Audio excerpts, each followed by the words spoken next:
Movie के शुरू में हमें बताया जाता है कि यूनाइटेड स्टेट ने 1945 से लेकर 1962 तक करीब 331 न्यूक्लियर टेस्ट किए थे और उसके रेडिएशन की वजह से वहां पर जो जेनेटिक इफेक्ट हुए थे, गवर्नमेंट आज तक उसका इनकार करती आ रही है। इसके बाद हमें डेजर्ट का सीन दिखाया जाता है जहां पर हम कुछ लोगों को देखते हैं जो रिसर्च कर रहे थे। उनमें से एक आदमी जब अपना काम कर रहा था तभी उसके सामने खून में लथपथ एक आदमी आता है और उससे मदद मांगने लगता है, लेकिन इससे पहले कि वो उसकी हेल्प कर पाता तभी अचानक से उसके पीछे कोई आता है और एक कुल्हाड़ी से वार करके उसका काम तमाम कर देता है। इसके बाद वो उसके बाकी साथियों को भी एक एक करके नासा के रॉकेट में बिठा देता है, फिर उनकी लाशों को अपनी गाड़ी के पीछे बांधता है और घसीटते हुए अपने साथ ले जाता है। फिर अगले सीन में हमें 1945 के उस न्यूक्लियर टेस्ट को दिखाया जाता है जिसकी वजह से बहुत सारे लोगों का काम तमाम हो गया था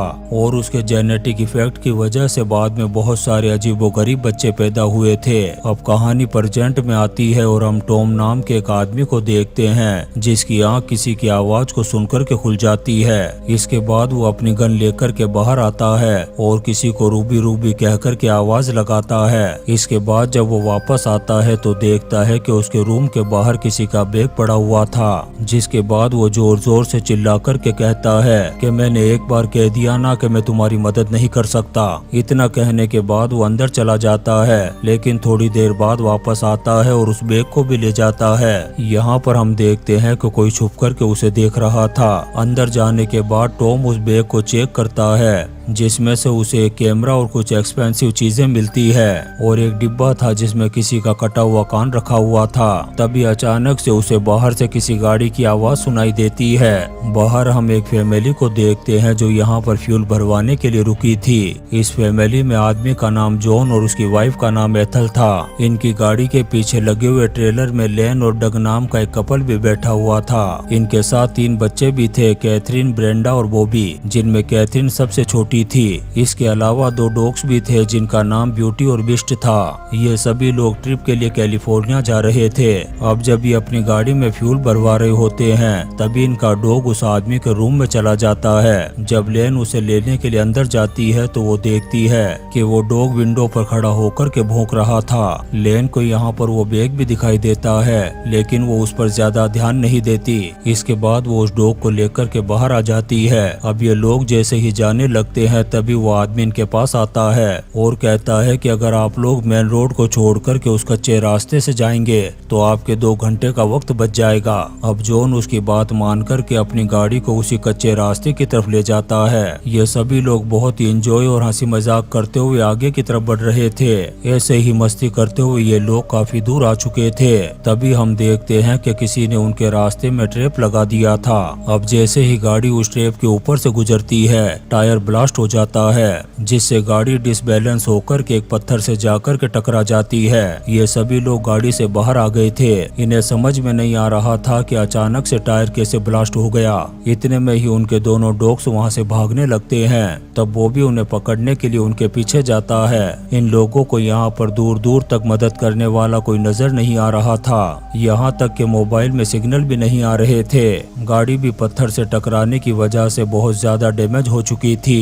यहाँ पर जॉन डिसाइड करता है कि वो और डग पैदल जाकर के मदद लेकर के आएंगे। जॉन डग से कहता है कि मैं मदद लेने के लिए उसी पेट्रोल पंप पर जाऊंगा और तुम मोबाइल के सिग्नल के लिए दूसरी साइड चले जाना। वहीं हम बॉबी को देखते हैं जब वो डॉग को लेकर के वापस आ रहा था तो कोई छुप कर के उसका पीछा कर रहा था। इधर डग अपने पास एक गन रख लेता है और एक गन वो बॉबी को देना चाहता था, पर बॉबी इसके लिए मना कर देता है। इसके बाद जॉन और डग अलग अलग रास्ते के लिए चल पड़ते हैं। तभी हम पहाड़ी के ऊपर किसी को देखते हैं जो बिनोकुलर से इनको देख रहा था। इनके जाने के बाद ब्रेंडा जब पीछे लगे हुए ट्रेलर में जाती है और जैसे ही दरवाजे को खोलती है तो डॉग निकल कर के वहाँ से भाग जाता है। बॉबी उस डॉग को पकड़ने के लिए फिर से उसके पीछे जाता है। तब ब्रेंडा भी उसके पीछे चली जाती है। अब बॉबी उस डॉग का पीछा करते हुए अपनी गाड़ी से बहुत दूर आ गया था और कोई छुप कर के लगातार उसका पीछा भी कर रहा था।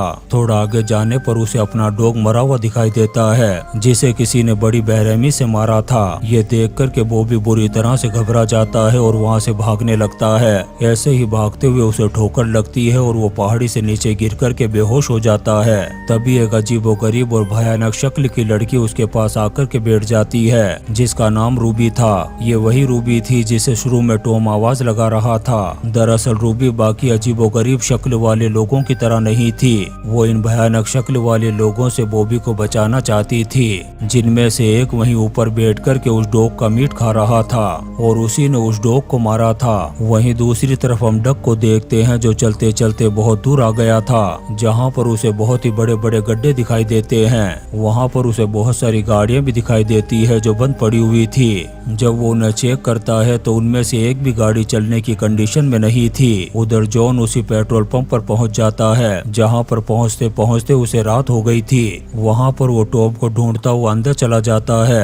तब उसे वही बैग नजर आता है जिसमें कटा हुआ कान था। इसके अलावा यहाँ पर बहुत सारा अजीबोगरीब सामान भी पड़ा हुआ था। वहीं पर वो न्यूज़पेपर के कुछ टुकड़ों को भी देखता है, जिससे उसे पता चल जाता है कि ये जगह कितनी खतरनाक है और यहाँ पर क्या होता है। वो जल्दी से बाहर जाता है और वहाँ पर खड़ी हुई गाड़ी में बैठ कर के जाने लगता है। तभी उसे जैक की आवाज सुनाई देती है। तब वो गाड़ी से उतर कर के उसे देखने के लिए जाता है। जैसे ही जॉन उसके पास जाता है तभी टॉम अपनी गन निकाल कर के अपनी खोपड़ी उड़ा लेता है। ये देख कर के उसकी पैंट गीली हो जाती है और वो वहाँ से भागने का फैसला करता है। जब वो गाड़ी में बैठ कर के भाग रहा था तभी हम पीछे एक म्यूटेंट को छुपा हुआ देखते हैं, जो जॉन की बुरी तरीके से धुलाई करके उसे बेहोश कर देता है। इसके बाद वो उसे अपने साथ ले जाता है। उधर बॉबी भी अभी तक वापस नहीं लौटा था। तब ब्रेंडा उसे ढूंढने के लिए चली जाती है। रूबी अभी तक बॉबी के पास ही बैठी हुई थी। जैसे ही उसे ब्रेंडा की आवाज सुनाई देती है वो वहाँ से भाग जाती है। इसके बाद ब्रेंडा बॉबी को उठा करके वापस ले आती है, लेकिन बॉबी उन तीनों को कुछ भी नहीं बताता।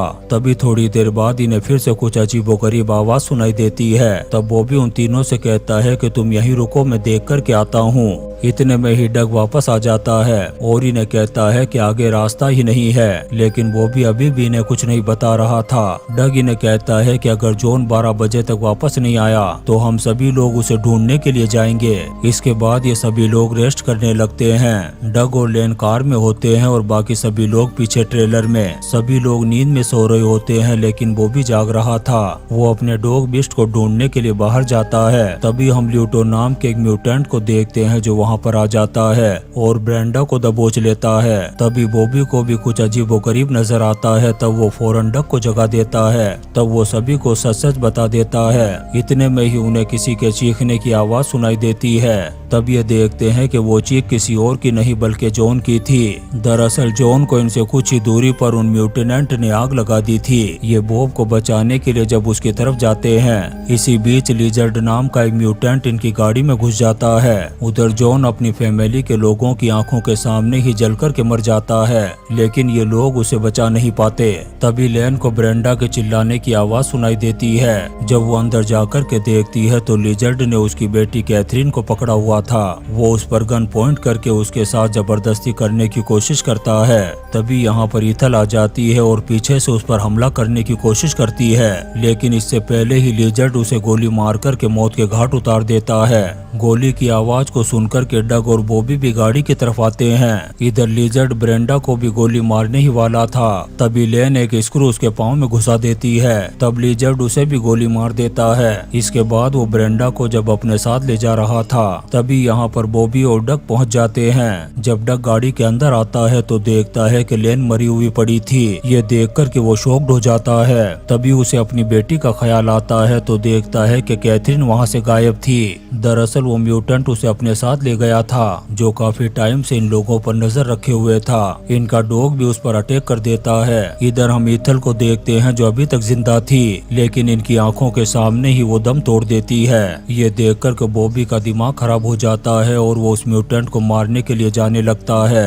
डग उसे रोकने की कोशिश करता है और कहता है कि तुम भी मारे जाओगे। तभी इन्हें गाड़ी के बाहर से किसी म्यूटेंट की आवाज सुनाई देती है। जब ये बाहर जाकर के देखते हैं तो ये अपने डॉग बिस्ट को देखते हैं जो एक वॉकी टॉकी लेकर के आया था। अब जैसे ही सुबह होती है, डग बीस्ट को साथ लेकर के अपनी बेटी को ढूंढने के लिए जाता है। बीस्ट उसे एक माइन में ले जाता है और उसी माइन में इन सभी म्यूटेंट की कब्रें थी, यानी कि ये माइन उन म्यूटेंट का एक कब्रिस्तान था। इसके बाद बीस्ट उसे माइन से बाहर लेकर के आ जाता है। तभी डग की नजर थोड़ी दूर एक विलेज पर पड़ती है जहाँ पर न्यूक्लियर टेस्ट हो रहा था। वहीं दूसरी तरफ बॉबी और ब्रेंडा भी उन म्यूटेंट को मारने के लिए ट्रैप लगा रहे थे। उधर डग उस विलेज में पहुंच गया था जहाँ पर वो एक घर में अपनी बेटी कैथरीन को देखता है। जब वो उसे लेने के लिए अंदर जाने लगता है तभी एक म्यूटेंट को देखता है, जिसे देख कर के डग वहीं पर छुप जाता है। उस म्यूटेंट का नाम सिस्ट था। जब सिस्ट वहाँ से बाहर जाता है तभी डग घर के अंदर घुस जाता है। अंदर उसे बिग मामा नाम की एक टकली नजर आती है जो टीवी देख रही थी। वो किसी तरह से उसे छुप कर के कैथरीन तक पहुंच जाता है। वो उसे लेकर के जैसे ही भागने लगता है तभी वो टकली उसे देख लेती है और उसे इतना बुरी तरीके से मारती है कि डग यहीं पर बेहोश हो जाता है। जब उसे होश आता है तो वो ये देख कर के घबरा जाता है कि एक फ्रीजर में बहुत सारी ह्यूमन बॉडी पार्ट्स पड़े हुए थे। इसके बाद जब वो यहाँ से निकलने की कोशिश करता है तभी उसे बिग ब्रेन नाम का एक म्यूटेंट नजर आता है। इस म्यूटेंट से डग को बहुत सारी इंफॉर्मेशन मिलती है। ये डग को बताता है कि हमें सिटी से निकाल दिया गया था, इसलिए हम यहाँ पर आकर के इस माइन में छुप गए। इसके बाद यहाँ पर बहुत सारे न्यूक्लियर बॉम्ब आकर के गिरे और उनके जेनेटिक इफेक्ट की वजह से हमारा ऐसा हाल हो गया। डग उससे कैथरीन के बारे में पूछता है लेकिन वो उसे कुछ नहीं बताता। तभी यहाँ पर ल्यूटो आ जाता है और डग पर हमला कर देता है। उसने डग की 2 उंगलियों को भी काट दिया था, लेकिन किसी तरह से डग उसे भी मारने में कामयाब हो जाता है। तभी डग छुप कर के सिस्ट को देखता है जो गन लेकर के अंदर आ रहा था।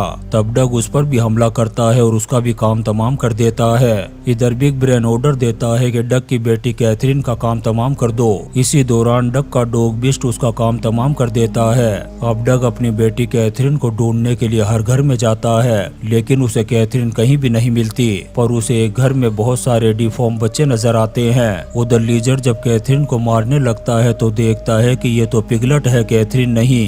दरअसल कैथरीन को रूबी लेकर के भाग गई थी। वहीं दूसरी तरफ बॉबी की मदर की डेड बॉडी कार से गायब हो चुकी थी। तभी वो जुपिटर को देखता है जो उसकी बॉडी को खा रहा था। जुपिटर इन सभी म्यूटेंट का बाप था। जैसे ही वो बॉबी को देखता है उसके पीछे पड़ जाता है। बॉबी भी उसे फंसाने की कोशिश करता है और जल्दी ही वो जुपिटर को अपने ट्रेन में फंसा भी लेता है। फिर जैसे ही वो ट्रेलर का दरवाजा खोलता है एक जबरदस्त ब्लास्ट हो जाता है। रूबी कैथरीन को लेकर के डग के पास पहुंच जाती है। तभी यहाँ पर लिजर्ड आ जाता है जिसे डग गोली मार देता है। रूबी जैसे ही डग को उसकी बेटी देती है तभी लिजर्ड फिर से खड़ा हो जाता है और उन्हें गोली मारने की कोशिश करता है। तभी रूबी भाग कर के जाती है और लिजर्ड को साथ लेकर के पहाड़ से कूद जाती है, जिससे लिजर्ड के साथ रूबी की भी मौत हो गई थी। उधर बॉबी देखता है कि जुपिटर अभी तक जिंदा है। तब ब्रेंडा एक वार करती है और उसका काम तमाम कर देती है। तभी बॉबी और ब्रेंडा डग को देखते हैं जो अपनी बेटी कैथरीन को लेकर के आ रहा था। वो उसे देख कर के बहुत खुश हो जाते हैं, लेकिन अभी भी एक म्यूटेंट दूर से उनको देख रहा था। और इसी सीन के साथ ये शानदार movie the hills have eyes खत्म हो जाती है।